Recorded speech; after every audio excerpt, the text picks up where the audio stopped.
GM, good morning. Welcome to the Milk Road Show, the daily crypto show that's as energizing as a high five from your best friend. I'm your host, Jay Hamilton, and today is a very special day.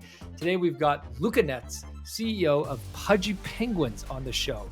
We're breaking down Luca's blueprint for how Pudgy Penguins plans to onboard the next 100 million users on chain, which is off to an incredible start after selling over 1 million physical toys to date, and why Luca believes Pudgy Penguins will outperform staked ETH over the next 5 years. So stick around until the end to find out.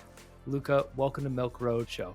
Hey, I'm super excited to be here. I've been a huge fan of Milk Road for a long time, and so I feel like this is a full circle moment for me.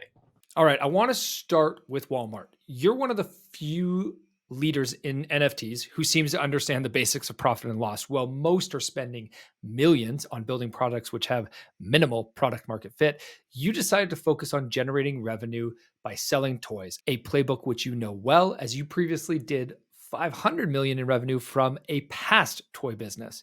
Now, this playbook starts with getting your toys in Walmart, which Pudgy Penguins achieved last year. What was the outcome of being in Walmart?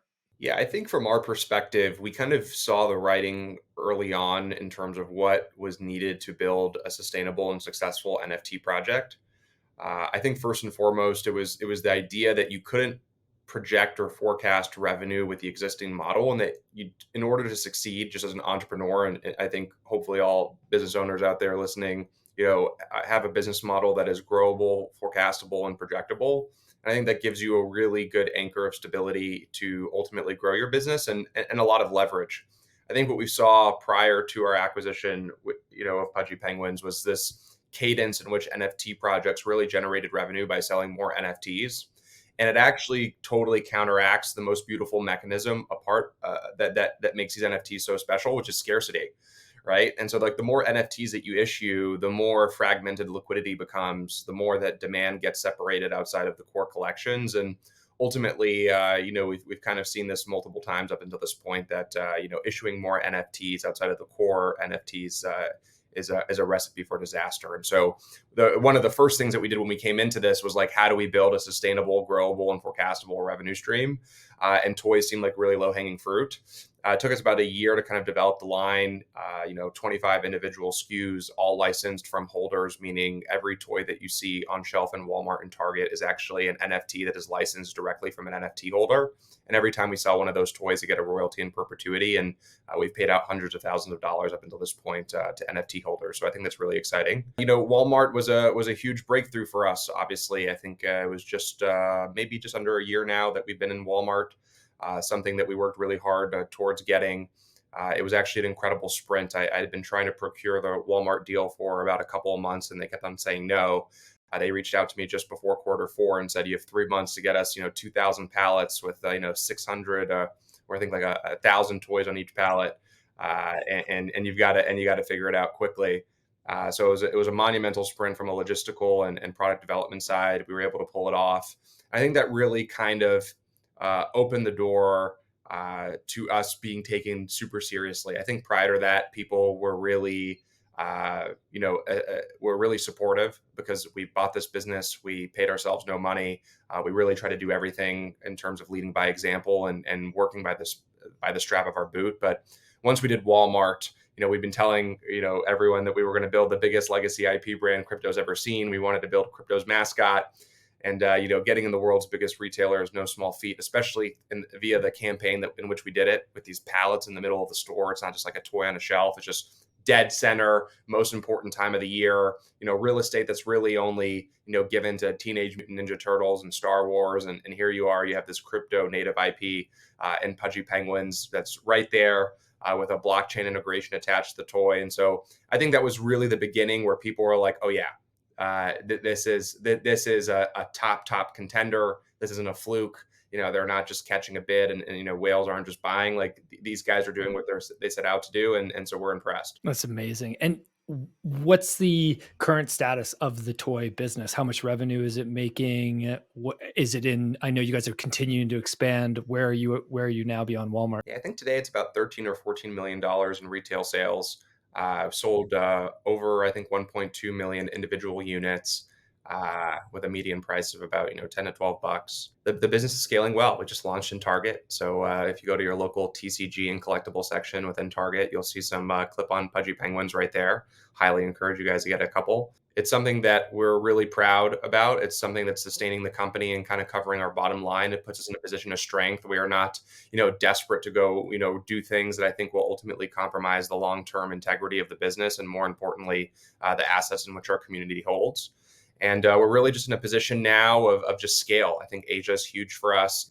Obviously, we just tacked off Target. So Target is kind of the two giants in America have now stocked Pudgy Penguins in a meaningful way. And so I think for us, it's really how do we expand in the East and, just continue to, put the Pudgy Penguin footprint all over the world. Amazing. Okay, I want to go to the news of the week, which was last week. You guys announced that you acquired Frame and that you are building your own L2. Why did you acquire Frame and why are you building an L2? Yeah, I think we acquired Frame because we understand what we're good at and we understand what we're not good at. The elephant in the room is we don't build blockchains, and I think I'd be pretty concerned if you found out that Luca Netz was going to go build a blockchain. But thankfully, Saigar and team are some of the best developers in the space. They have amazing reputations and have built some of the best products that power some of your most favorite protocols and things over the last couple of years. And they build blockchains and technical innovations with the best of them. And so I think from our perspective, we're a firm believer that the consumer crypto revolution needs to be powered by one chain. We think that chain is going to be abstract. We believe that the L2 race is going to be won by succeeding at the three pillars. The three pillars I refer to as culture, community, and distribution. I think if you look under the hood of a majority of L2s, the tech is not that nominally different than the next person's, but who is going to build the biggest community, who is going to have the most relevant cultural products, and who's going to distribute outside of our small bubble that is the crypto ecosystem, are going to be the three main factors as to why the L2, why and how each L2 is going to succeed or fail. And we think we can do those three things the best. Frame, I think, supplements for a lot of our technical woes, and which kind of stopped us from embarking on this journey prior. And I think together we've built a super team. So we haven't really shown the rest of the world exactly who is a part of this, but we will over the next couple of weeks. But it's not just Frame and it's not just Pudgy. We've kind of assembled what we call the Avengers of L2s. And the goal is not to just build another L2. The goal is to build the biggest L2. I actually am a firm believer that the L2 race is yet to be won. There's a common conception right now that is, there's too many L2s and there's going to be thousands of L2s, and that will be the case. But we have no intention to be one of the thousands of L2s. We have every intention to be the L2, the one that sets the bar, the one that everybody follows. And we think we have a great first step with our, Pudgy Penguin community and current distribution rails. But the goal is really how do you bring the most amount of users on chain, and how do you build the most high integrity products via the builders that we kind of procure and galvanize to kind of build on this ecosystem. So I think we're really well positioned to succeed here, and only time will tell, but it's going to be an exciting journey that is kicked off as of a couple days ago. Everybody likes to put on rose-colored glasses in crypto. Like, we all love to pump our own bags and get really excited and act like it's a guarantee that we're going to achieve the whole world on chain. But you seem to be more realistic about it, that it might not be a guarantee and that it's possible that we don't break through to consumer. What happens if crypto doesn't break through to consumer? Well, I appreciate you paying homage to my pragmaticism, because it actually has hurt our valuations probably a couple times. I've had investors tell me I'm too pragmatic and I should be a little more optimistic. But I think it's really simple, right? The crypto is going to continue on its growth path, and I think there's two ceilings that are going to be set. One is if crypto continues to be a casino where people come and participate within the industry to achieve financial freedom. The total ceiling, I think, to that is probably 10 to 15 trillion, which is a lot further than where it is today, but ultimately is a ceiling that I think is inappropriate for the potential that blockchain, I think, brings to the world. However, if you can make blockchain the back end and not the front end, and not the core value proposition, but a better way in which people and builders build products, applications, and companies, And actually, crypto and blockchain becomes the future of global economies and how people interact. Almost look at it as the distribution rails that the internet provided, and this one I think for financial instruments, as well as applications just in general. I think the TAM becomes 100 to 150 trillion, in which we are really very much in the early beginnings of this thing. And so I very much want to see a higher TAM. I think that helps everyone who's building in the space and everybody who's participating in the space. But it's really important that we go and get real users and real products that are not predicated on the hyper financialization of price going up or price going down, because you have to understand that PvP behavior ultimately leaves for every million adopters, 900 to 950,000 of them end up being burned, while 100 to 150,000 of them understand the technology, win, succeed, or break even, and continue to participate.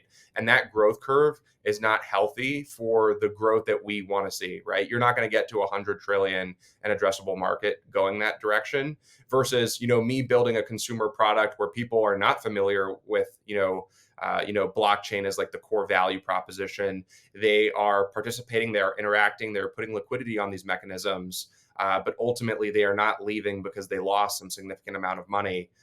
They are staying. And so for every million people that get onboarded to a real, tangible consumer product that is powered by blockchain rails, maybe 950,000 of them stay and then 50,000 of them leave. And then ultimately that is the path towards, mainstream consumer adoption, not price going up and price going down, because ultimately too many people don't have the edge necessary for that to be sustainable. So hopefully that is the whole purpose of, I think, the Igloo company, which holds Pudgy Penguins, which contributes to Abstract, which helps build Overpass. These are the things that we ultimately want to accomplish, and that's what I mean by the consumer crypto revolution is how are you going to bring people on chain in a way that is not predicated on price going up or price going down, and in a way that is really sustainable, growable, forecastable, and projectable. You've talked about community, culture, and distribution. I've heard you mention that many times recently. Break down for us what these three mean and how you plan to be leaders in community, culture, and distribution. I mean, you already are leaders, and that's in that way. Yeah, I know. I love that you asked the question. I think you have to understand. I think crypto has shifted a page, and I'm really thankful that this page has been shifted. Which is like we've kind of understand that these technological promises and innovations, as amazing as they mean nothing if you don't have users and people are not using them. And I think we've seen enough case studies up until this point that everyone promises the next breakthrough tech.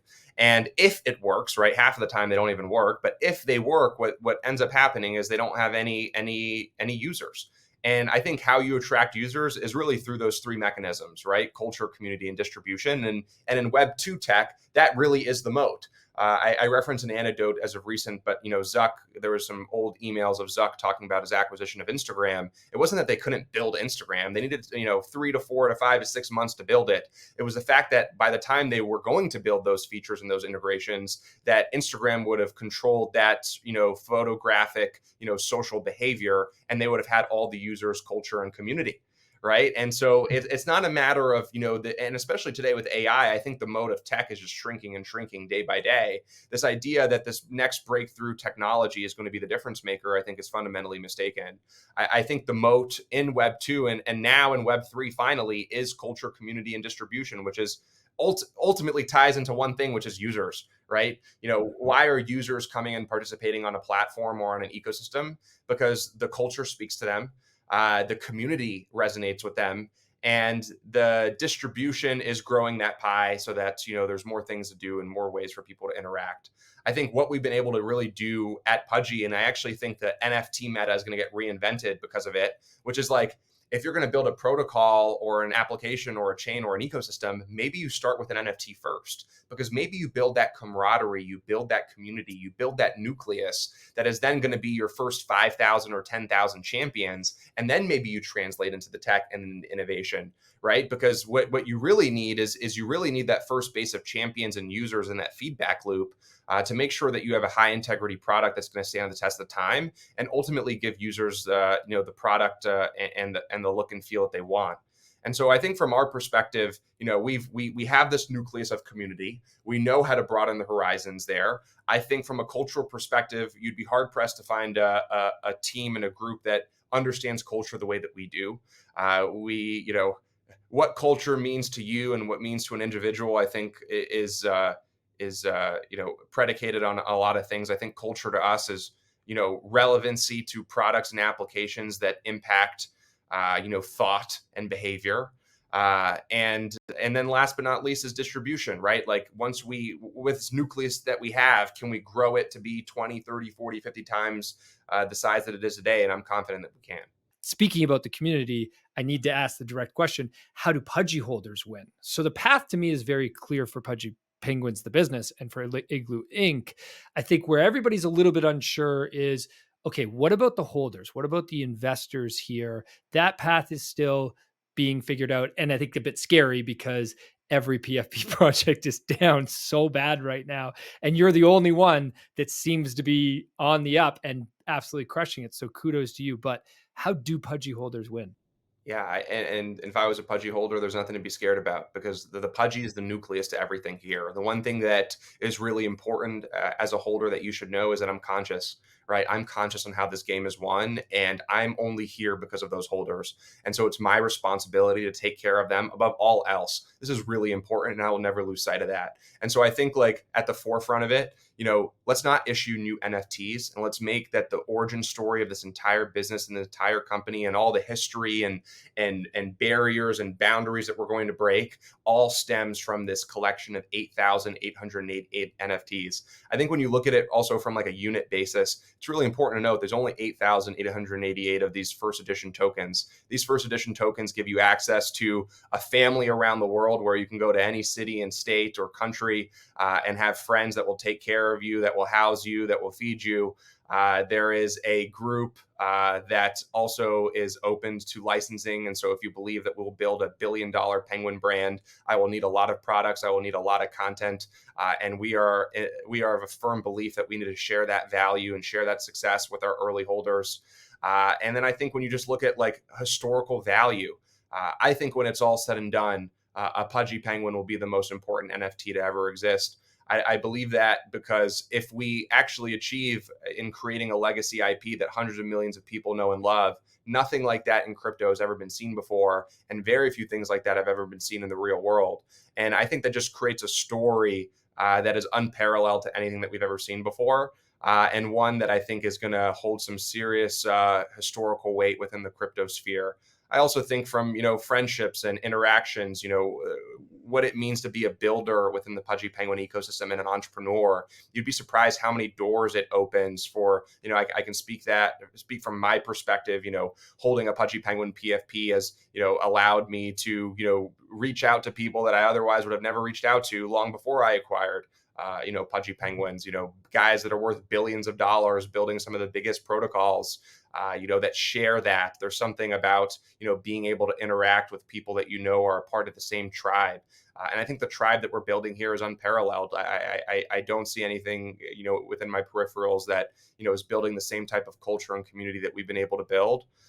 And I think it also just comes down to just this first edition mechanism, right? Like when you look at, what is a Pudgy Penguin within the greater crypto culture and what are we doing for crypto in its entirety? It's the only product that I can think of that the family can get together around, that the family can rally behind, right? Like that's important. If we want crypto to win, products like this have to win, whether you like it or not. And whether you agree with, some of the things I've said, prior to this podcast or during this podcast, I think we can all agree that for us to hit that $100 to $150 trillion TAM, everyone has to be involved, whether you're a man or a woman or a child or an elderly person. I think these things really matter. And Pudgy Penguins, I think, is doing that better than anyone else. And so I think if you just understand, our cadence and how we're building this and how we understand that everything has to come back to the Pudgy Penguin and the Pudgy Penguin has to be the nucleus of it. If you understand the history, if you understand the universal demand, if you understand the unit basis, if we don't break our promise and issue more NFTs at the wazoo, I think it's just a complete recipe for success. And I think up until this point, you've seen that. We'll get into it in a sec, but I probably will assume it's your next question. But year over year, Pudgy Penguins has significantly outperformed staked ETH. I don't think that is I don't think that is by accident. I think there's a reason behind that, and I think that reason is exactly what I just explained. The formula is there. The ingredients are obvious. All you have to do is make sure you cook a good meal when it's all said and done. And so far, it's looking like a 5-star course. You're right. That is my next question and my last question, which is you almost made $100,000 bet that Pudgy Penguins would be worth 100,000 USD 1 year from now. What makes you so confident when every other NFT project is struggling so much? I guess, is there something that you think is going to happen with NFTs that's going to bring NFTs back in all projects? Or do you just think that Pudgy Penguins is basically on its own path now and in a different category than everybody else? Well, just to be clear, I was ready to make the bet. I just had to advise, our chief legal officer, and she was like, "Look, the risk reward of you making this bet from a legal perspective is just not advantageous. And like, you've been really clean up until this point. Like, do you really want to be this guy?" And I actually had a little bit of a reflection moment. I probably shouldn't even have done that interaction. I'm more mature than that, and I think it was just one of those days where I shouldn't have interacted with something that somebody said. So it is what it is. But again, I think when it comes to putting our money where our mouth is, I'm pretty sure I believe in Pudgy Fig when we bought it for $2.5 million. Where I see NFTs today, I think NFTs have bottomed. I mean, it couldn't have gotten as worse as it did. I mean, from incentivized, from incentives, trying to bid the, trying to, create behavior that is not predicated on collecting, to just, all-time bear markets and, the space imploding in a multitude of different ways. And I actually think if you look at the NFT space today, the top projects are executing at a pace that NFTs have never seen before. And the mechanism is still sticky. PFPs are still the best self-proliferating mechanism in crypto to market. I think you would agree with that as a marketer extraordinaire yourself. The teams are executing at an amazing rate.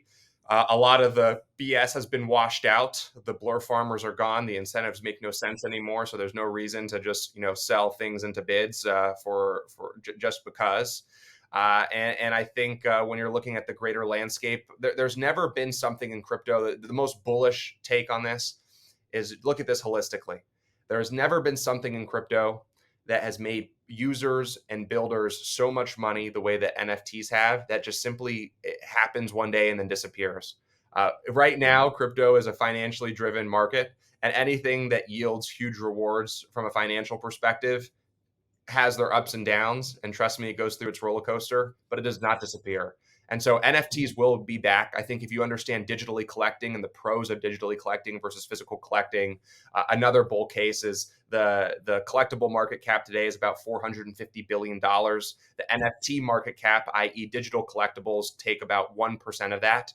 And so the ratio is 99-1 in terms of physical to digital, yet digital has a slew of pros that physical collectibles do not. There's no spoofing issues. There's no inauthenticity issues. There's no friction when buying or selling. There's no insurance issues. There's no storage issues. And so though we're not going to debate what is better, digital or physical collecting, I personally would argue digital, but I think we would all agree that those pros and those cons, when you weigh them out, do not mean a 99-1 market cap. I think it's somewhere between 50-50, in which digital collectibles have a lot of room to grow, based on that statistic and that statistic alone. That's assuming that collectibles don't grow at all, which right now collectibles have never been hotter around the world, especially if you go to Asia and China specifically. I mean, collectibles are the hottest thing in the world right now from a consumer product perspective. So I think you're just looking at all the statistics. We've been through the pain.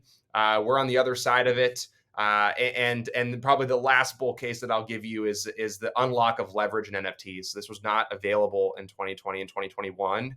If you understand traditional finance and also crypto, all financial markets are driven on margin and leverage, and NFTs never had that mechanism. And so I think moves will be really violent. I think when liquidity starts coming in the direction of NFTs, you'll have a really interesting moment in which, this leverage will also be, pretty awesome on days and pretty awful on others. But I think if you take all of the things I just said and kind of pile it all in together, NFTs are here to stay. The world is moving to a digitized future, and digital ownership is obvious for anybody that I think understands the internet and where our society is going. So NFTs are the anchor and the backbone to all of that. People want to collect. People want Veblen goods. People want status symbols. And I think the worst of it is behind us. I completely agree with everything you just said. Just going to ask one more question before we end here. I've heard you talk about the importance of community, and more particularly the importance of being part of a community that shares alpha, and how that is a necessary edge for those in crypto. Not the normies that are outside of crypto, but everybody that's in crypto, everybody that's listening to this podcast. It's so important to have that. Why do you believe that that's so important? Yeah, I think just being honest with the audience here today, I've been able to really kind of go under the veil of a lot of these cabals, and the truth of the matter is there's just a systematic edge for a certain subsegment of people. And over the course of this podcast, I've been a Pudgy Penguin bull, but I was a Pudgy Penguin bull long before I was a CEO. I was, a top holder of the collection. And one of the reasons that I think why we're here today is obviously I think we've played some part in it, but I think a huge part of it has been the community. Holding a Pudgy Penguin gives me access to people who have those edges. And if I, understand how the world works, which I'm a firm believer that the world is built on relationships, and that's 95% of the income that I made over my life has been because of relationships. That, if I have this Pudgy Penguin PFP and I interject myself into the right groups within the Pudgy Penguin community and really garner and try to build those relationships, I can then get access to that edge. But the truth of the matter is there's a group who understands how this stuff is working, who is manufacturing the working of these things, whether you like it or not. That's just the name of the game. And one of the beauties and probably one of the cons of it's kind of like a paradox in tokenization. But if you want to succeed and achieve what I think most people today in crypto want to achieve, which is financial freedom, you're going to have to do that with an edge. And you're not going to do that, playing, on your solo horse. You might find success, and obviously there's anomalies, but the data will tell you that a majority of people playing without an edge are ultimately going to lose. And NFTs, and just saying this in general, but the right PFP can give you that edge. It can be a Pudgy Penguin, give credit where credit is due. It could be a CryptoPunk. It could be a My Lady.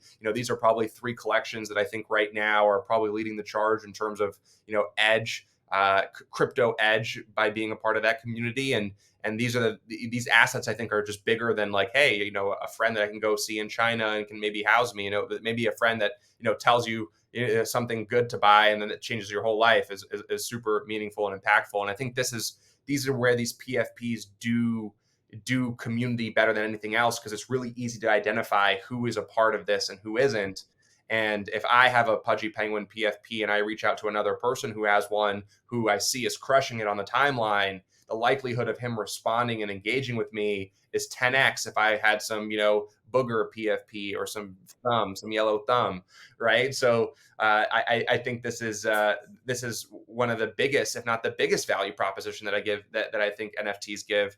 I spent over $100,000 on a mastermind, and it was one of the best $100,000 I ever spent. Like, this is virtual masterminds through the guise of digital identity. It's really what it is. So excited to see what the markets have for us here shortly. Luca, thank you so much for joining us. Thanks for being the fearless leader that you are in the space, and for taking on this forward looking of building crypto towards the next 100 million consumers. Deep bow for all you do in your team. Thank you, boss. Thank you for having me. Awesome. Thanks so much for listening, everybody. Have a wicked awesome day.